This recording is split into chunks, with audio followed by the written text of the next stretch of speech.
Ya, kita menyambung pertanyaan dari presenter Henry. Kohos. Bang Mara. Satgas Politik. Oh gitu ya. Bang Mara, banyak nih poin tadi dari Bang Hensat. Ada terkait kalau sidebar-nya apakah dibahas mengenai penjarahan yang dilakukan di rumah Ibu Sri Mulyani, kemudian reshuffle kabinet sempat di sounding nggak pada saat itu?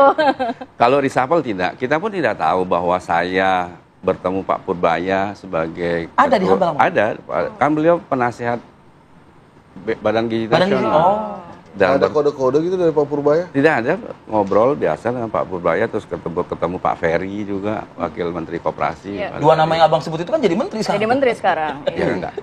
Budi Kan kita Ari tahu nggak ada? enggak, terus soal penjarahan beliau menahan kemarahan kalau menurut saya. Bang Budi Ari Jadi nggak ada? bilang enggak ada Budi Ari. Soal Ferry yang Bisik-bisik. Usaha dia. Oh Ferry.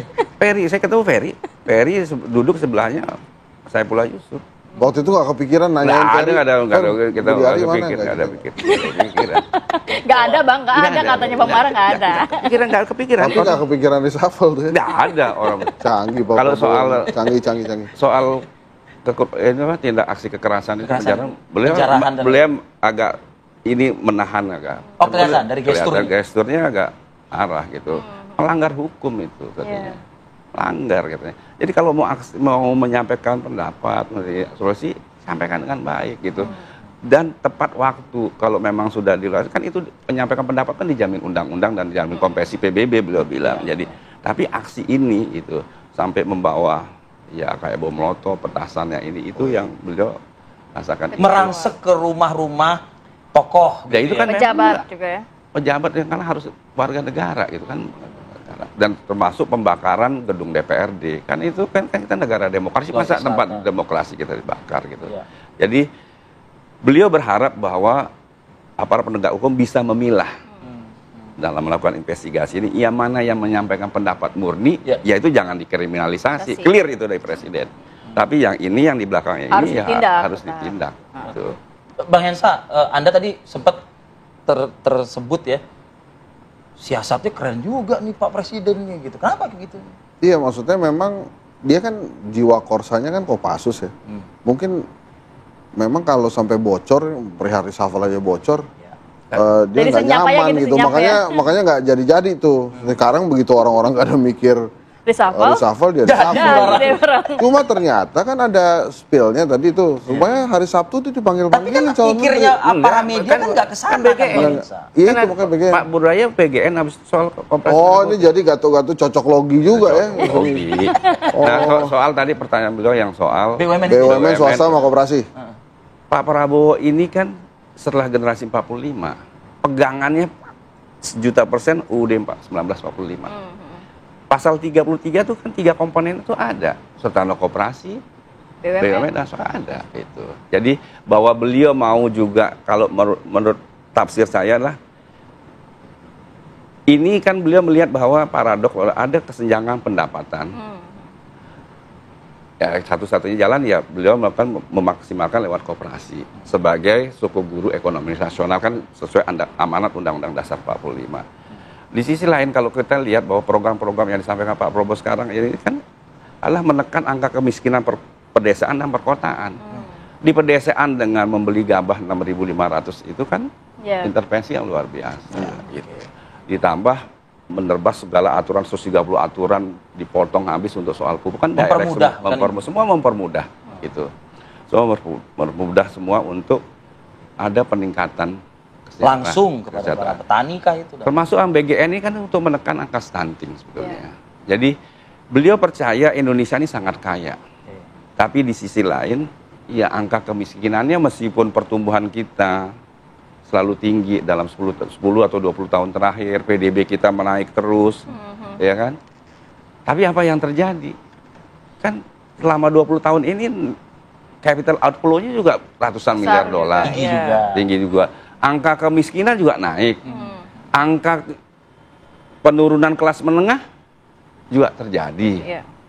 Jadi ya itu, jadi beliau bilang bahwa pertumbuhan yang ingin beliau lakukan iya yang menciptakan pemerataan pendapatan ekonomi. Boleh nggak saya yang nanya? Anda diundang tuh untuk saya tanya. Karena penasaran ini. Jadi tadi yang disampaikan oleh Bang Mara yang memang hadir bersama dengan Presiden dan para jajaran menteri juga yang diundang gitu ya. Semangat tadi itu loh Bang Esa yang ingin diwujudkan oleh Pak Prabowo di setiap lini ya kan, BUMN, koperasi dan lain sebagainya. Swasta ya. Pertanyaannya, dengan kocok ulang yang sudah dilakukan, kan itu kan pertanyaan. Keinginan mimpi yang tadi disampaikan oleh Bang Mara ini, menurut Anda bisa direalisasikan secara cepat gitu? Nah itu kan inline itu ya. Tadi BUMN swasta dengan koperasi. Menteri koperasinya baru.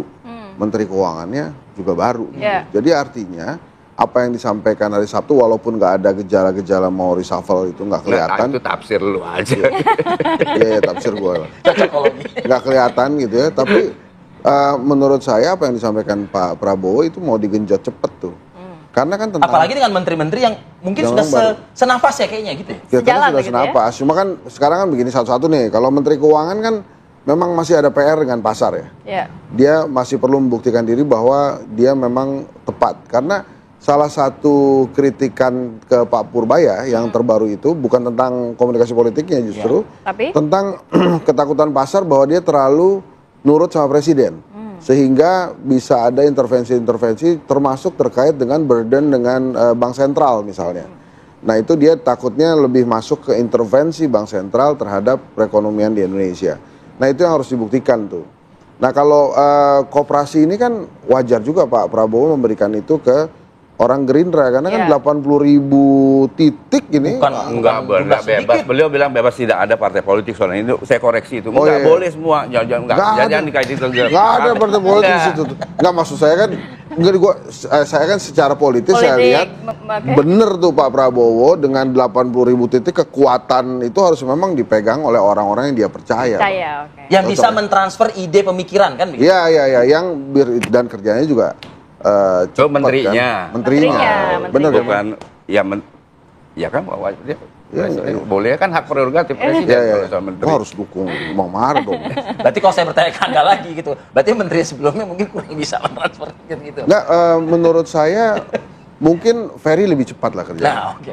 Kira gitu. Kan dia memang orang LSM soal itu. Iya, kan. Iya. Saya boleh nanya. Bang? Boleh, silakan. Pada Bang. Kita saat kasih pertemuan kesempatan. itu Bang, kan sebelumnya beliau ada foto boyband tuh ya dengan Putin, Jinping dan Jong Un gitu. Pada perayaan parade militer itu kan. Nah itu disebut nggak? Apa sih maksud tujuannya sampai kemudian dia mau berfoto dengan quote and quote Tidak Blok ngomong. Timur ya? Tidak ngomong. Oh nggak ngomongin itu ya? Padahal saya pengen tahu juga tuh dari sisi geopolitik tuh maksudnya tuh apa gitu kan? Nggak sampai ke sana mungkin pembahasannya. Oh, ya. Tapi Mbak Uni dan Mbak Naswa itu fokus pada 17+8. 17+8. Akhirnya beliau. Karena memang yang menjadi perhatian di negeri kita saat ini kan soal itu 17+8. gitu kan. Ya sebetulnya kan kalau kita mau gali lagi 17+8 itu kan intinya adalah keadilan sosial. Nah kemudian di satu sisi secara geopolitik Pak Prabowo bekerja samanya dengan BRICS dan kemudian ada Rusia, Cina dan Korea Utara Korea kemarin Utara. tuh fotonya. Semua beliau kerjasama, termasuk Trump bekerja dengan Kerjasama. baik. Dan kita Nah, itu kalau lihat maksudnya kemarin hasilnya. dibahas. Kan kita masih non-blok juga. Artinya Bang, boleh kita mengatakan kita tetap non-blok ya? Non-blok, dia pegang. Iya. Nggak ada timur, nggak ada Tidak barat ada, begitu. Tidak. Jadi mungkin ada Clear pertemuan nggak itu? selanjutnya Clear. bukan dengan Clear, Clear mungkin nggak? abis ini kita foto, Karena enggak foto lagi. Anda mungkin ada sempat kok sampai bela-belain 8 jam gitu maksudnya begitu. Iya. 8 jam hanya untuk mengikuti acara itu gitu. Terus kemudian kan berfoto dan kelihatannya kan memang bangga banget tuh.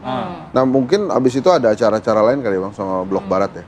Jadi memang Sampai saat ini kan lihatnya jelas gitu. Kalau Non-blok lihat ya. bagaimana komunikasi dengan Presiden Trump juga bagus, Presiden yang gula semua oke semua. Oke, saya tuh tadinya kalau misalnya itu dibahas itu akan jadi menarik. Kalau karena yang saya tafsirkan ekonomi beliau kan adalah ada geopolitiknya. menjalankan Undang-Undang Dasar 1945 yang esensialnya kan menjaga seluruh tumpah darah Ya, Indonesia Indonesia, itu. iya.